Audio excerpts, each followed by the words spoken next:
सुल्तानपुर में बीती रात सड़क हादसे में यूपी पुलिस के एक सिपाही की मौत हो गई। बताया जा रहा है कि सिपाही राज्य कर विभाग में अटैच था और बीती रात महिला राज्य कर अधिकारी के साथ चेकिंग में निकला हुआ था। आरोप है कि सड़क हादसे के बाद महिला राज्य कर अधिकारी ने अस्पताल भिजवाने के बजाय लापरवाही बरती, जिसके चलते अस्पताल पहुंचने से पहले ही उसने दम तोड़ दिया। दरअसल ये मामला है देहात कोतवाली क्षेत्र के अहिमाने जोगीवीर गांव के पास का। वहीं बीती रात राज्य कर अधिकारी सोनम रॉय चेकिंग के लिए निकली हुई थी। इसी दौरान उनके साथ सिपाही हरेंद्र प्रताप यादव भी था। हरेंद्र गाड़ियों को रुकवाकर ड्राइवर को गाड़ी में बैठा ही रहा था कि राज्य कर अधिकारी सोनम राय के पास भेज रहा था। इसी दरमियान सामने आ रही एक संदिग्ध मैजिक को हरेंद्र प्रताप यादव ने रोकने का प्रयास किया तो उसने सीधे उस पर गाड़ी चढ़ा दी। इस घटना में हरेंद्र बुरी तरह से जख्मी हो गया। परिजनों का आरोप है कि घटना के बाद गाड़ी में बैठी राज्य कर अधिकारी सोनम राय ने न ही उसे अस्पताल भिजवाने का कोई कोशिश की और न ही एम्बुलेंस बुलवाई। थोड़ी देर बाद उधर से निकल रहे राहगीरों ने ई रिक्शे से घायल हरेंद्र को अस्पताल भिजवाया, लेकिन अस्पताल पहुंचने से पहले ही हरेंद्र ने दम तोड़ दिया था। इसी को लेकर परिजनों में बेहद आक्रोश है। सर, हम सुल्तानपुर साइड से मैं घर जा रहा था। हमारा पूरे काशीराम गांव है, तो हमारे गांव से पहले ही रोड पे जो है वहाँ पे चेकिंग चल रही थी। तो मैडम थे और भी कुछ लोग साथ में उनके थे। तो जो गाड़ी रुकवा रही थी, जो मैजिक पिकअप थी, उस पर गाड़ी पे लोड भी था, लोड थी गाड़ी वो। तो उसको गाड़ी रुकवा रहे थे, तो गाड़ी वाले ने उसको सर को रौंद दिया जो है। तो वहाँ पे लमसम जो है काफ़ी लोग थे, कोई ला नहीं रहा था। तो हमने वहाँ पे जब हम पहुँचे तो वहाँ पे देखे, तो मैंने पूछा भी कोई अगर साथ में है तो इनको ले जाए हॉस्पिटल, पर कोई कुछ बताया नहीं। और सरकारी गाड़ी भी थी तो वो डैमेज नहीं थी। मैंने कहा कि सर आप सरकारी गाड़ी से ले चलिए, अगर कोई है साथ में तो जिससे जल्दी इलाज हो जाएगा, पर कोई लाया नहीं। काफ़ी देर तक मैंने कई गाड़ी रुकवाई, गाड़ी रुक नहीं रही थी। फिर मैंने ऑटो रिक्शा को बुक करके फिर मैं साथ में लिया, तो हॉस्पिटल पहुंचने ही वाले थे।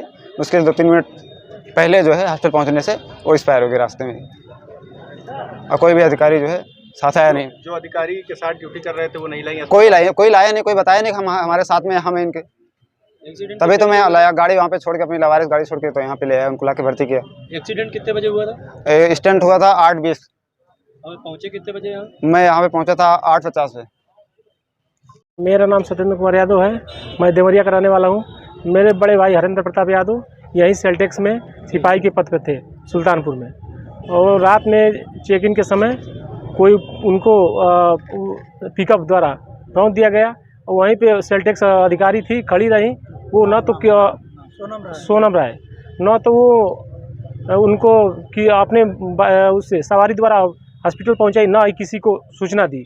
वहाँ पे राहगीर जो जा रहे थे वो उनको ऑटो रिक्शे में बैठा के और लाए और एडमिट किए, और वो वहाँ थी। उसके बाद एक आधे घंटे तक मेरा भाई वहीं पे था, लेकिन कोई वो किसी को सूचना नहीं दी। कैसे भाई एडमिट हुआ, कैसे मौत हुई? एक राहगीर आए, वो वहाँ पे ये राहगीर आए और वहाँ पे पूछे कि ये किसके साथ है, तो वो कोई वहाँ बोल नहीं रहा था। वही वो खड़ी थी, लेकिन वो नहीं बोल रहा था कि हाँ ये मेरे साथ है। ये जब कोई नहीं जवाब दिया तो ये अपना बाइक खड़ा करके ऑटो रुकवाया, उस पर उनको बैठाया और लेकर आया। और लेकर आते वक्त रास्ते में उनका हो गया। क्या मांग है आपकी? मांग यही है कि जो अधिकारी हैं उनको कार्रवाई उनके ऊपर, उनको हटाया जाए, सस्पेंड किया जाए उनको। सरकार से और भी कोई मांग है? और हमारी मांग है कि हमारे भाई को सामान्य जैसे मिलता है वो मिले। महिला अधिकारी वहां मौजूद थी, लेकिन इतनी अमानवीयता दिखाई उन्होंने कि ना तो उन्होंने एम्बुलेंस को फोन किया, ना अपनी सरकारी गाड़ी से उसको बैठा। एक आते राहगीर, जाता हुआ राहगीर कम से कम आधे घंटे बाद उसको ई रिक्शा से लेके आया। रास्ते में उस आदमी की डेथ हो गई। इस सरकार में इस तरीके से अमानवीयता अधिकारियों द्वारा की जा रही है कि और आम लोगों के साथ क्या होगा। आप लोगों की क्या मांग है? हम लोगों की मांग ये है कि उस परिवार के साथ न्याय हो, जिस परिवार के घटना हुई है उसको अधिकारी के खिलाफ निलंबन की कार्रवाई की जाए, जिसने अमानवीयता दिखाई है। भाई उसके साथ गलत था, आपने एकदम 1% का सहयोग नहीं किया, और परिवार को कम से कम 1 करोड़ का मुआवजा दिया जाए।